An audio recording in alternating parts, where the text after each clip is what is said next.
झारखंड में कैबिनेट चंपई सरकार में कैबिनेट मंत्री आलमगीर आलम के आवास पर कांग्रेस की अहम बैठक हुई। इस दौरान कांग्रेस प्रभारी गुलाम अहमद मीर ने कहा कि लोकसभा चुनाव को लेकर कई अहम बिंदुओं पर बातचीत हुई है।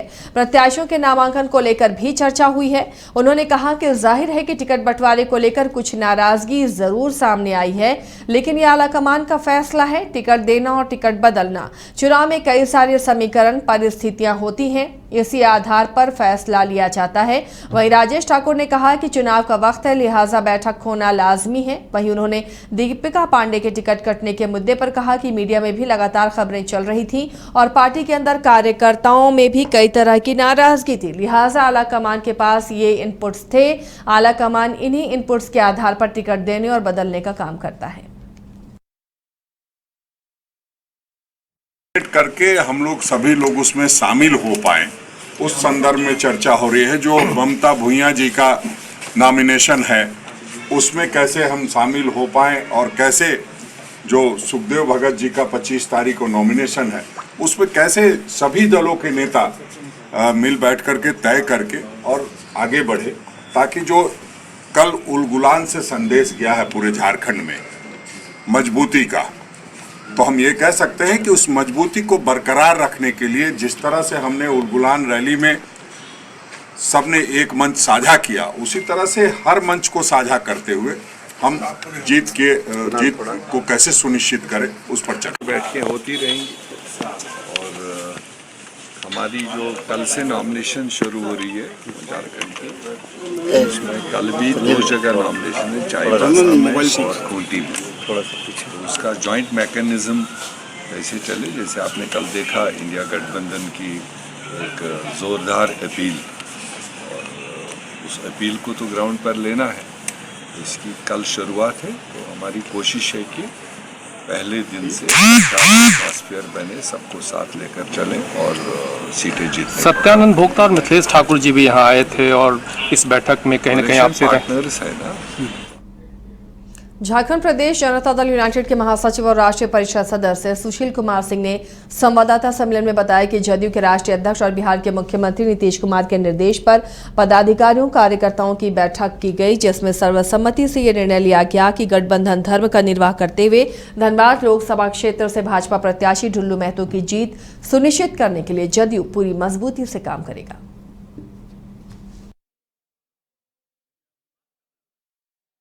कोई बारी बीते अगला पिछड़ा कुछ नहीं, सब लोगों का। जदयू दुबे जी के यहाँ जाके भी आशीर्वाद लिए हैं, वो सबसे आशीर्वाद लिए हैं, सबसे काम कर रहे हैं। कोई बाहरी भीतरी एक सवाल है, कई बार आप लोगों को बैठक हुई है, बैठक में आप लोगों ने प्रत्याशी उतारने का दावा किया, ताकि क्या वजह रह गई जो आप लोग समर्थन कर रहे हैं? नहीं, देखिए उसमें अब ये तो मेरे लेवल की चीज है नहीं, ये राष्ट्रीय स्तर का बात है। इसमें बात यही हुआ है, जो सच्चाई हमको जो पता है कि बिहार में 16 सीट हम लोग पर लड़ रहे हैं, और अगर 16 से कम कर दिया जाता तब यहाँ या यूपी में फूलपुर वगैरह लड़ने का बात था।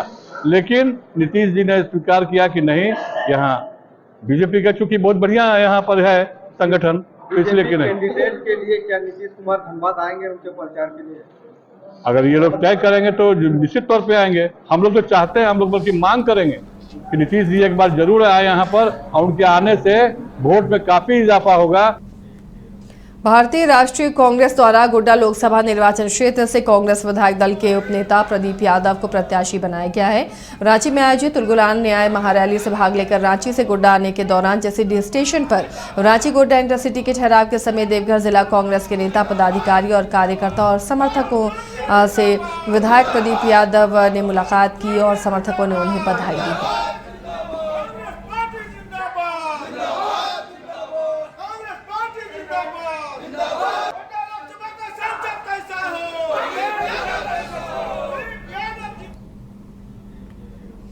राजधानी रांची में इंडिया गठबंधन द्वारा रविवार को उलगुलान न्याय महारैली का आयोजन किया गया था। कार्यक्रम में हजारीबाग से भी सैकड़ों की संख्या में लोग रांची पहुंचे थे।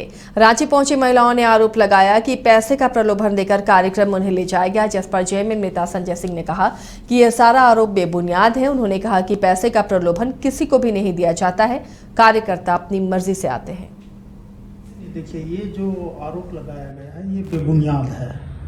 और बेबुनियाद है। और दूर दराज से जैसे जो भी गए हैं, इससे हमको खास करके कोई जानकारी नहीं है कि कौन महिला गई। कार्यकर्ता तो लोग जाते हैं, लेकिन इसके बारे में कोई जानकारी नहीं है। और जहाँ जो गई है, सैकड़ों कार्यकर्ता वहाँ गए हैं, उसमें भी देखिएगा आप लोग कि दूर दूर तक बस वहाँ रुकने जो बनाया गया था प्रभात तारा मैदान, हम लोग खुद वहाँ पहुँचे तो लेट लतीफ पर जहाँ महिला लोग का आरोप लगाया गया है कि पानी नहीं है, किसी चीज़ का व्यवस्था नहीं है, तो रोड में देखिए पानी उनी सबका व्यवस्था आदमी जाता है तो लेके जाता ही है।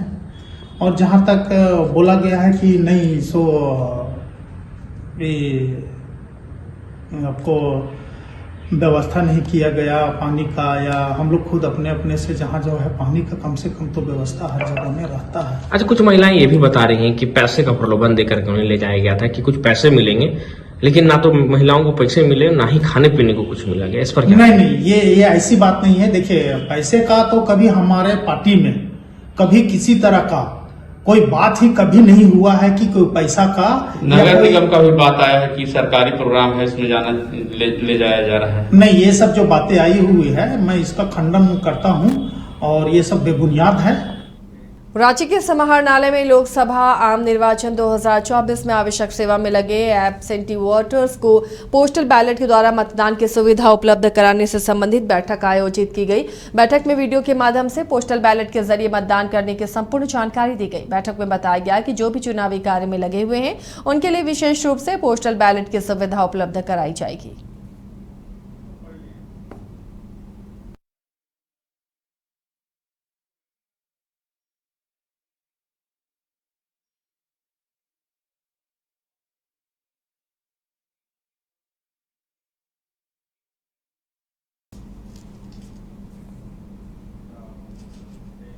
Elite institute. अगर आपके अंदर चाह है तो एलीट आपकी राह है। IIT हो या मेडिकल, आप चाहते हैं अपने आप को उत्कृष्ट दिखाना, आप चाहते हैं खुद को एक IITian के रूप में दिखना या मेडिकल के क्षेत्र में आगे बढ़ना, तो एलीट आपके लिए बहुत बड़ी ताकत के साथ आपके सामने है। आइए, खुलिए, बढ़िए, पहुंचिए। Elite institute.